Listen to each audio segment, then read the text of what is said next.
একা তো একটা ডিস্ট্রিক্ট হাসপাতালে খুবই সমস্যা, কারণ এক তো হচ্ছে গিয়ে আমার মানে রেগুলার ডিউটি থাকে ইমার্জেন্সি, তার উপরে ওপিডি থাকে, তার উপরে ওটি ডেট থাকে।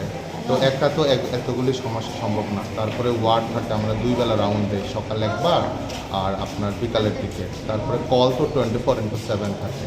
আগে 2 জন ছিলাম আমরা শল্য চিকিৎসক, আর একজন ছিলেন ডক্টর সৌরভ ঘোষ। উনি আপনার ওই ডিসেম্বরের লাস্টের দিকে আইজিএমে ট্রান্সফার হয়েছে।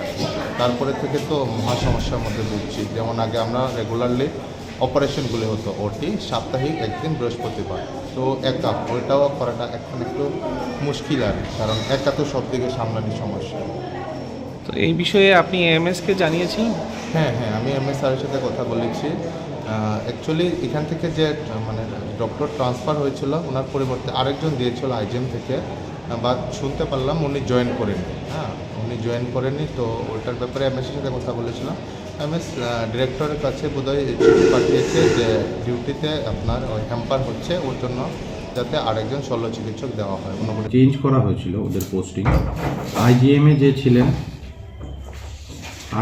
যে ছিলেন ওনাকে ডিস্ট্রিক্ট হসপিটালে দেওয়া হয়েছিল, আর ডিস্ট্রিক্ট হসপিটালে যে ছিলেন ওনাকে আইজিএমে পোস্টিং করা হয়েছে।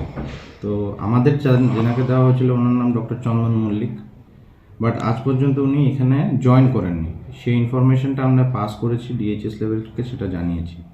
কিন্তু আমাদের কাছে এখন একজনই শল্য চিকিৎসক আছে, ওনার নাম হচ্ছে ডক্টর পল্লব দেববর্মা।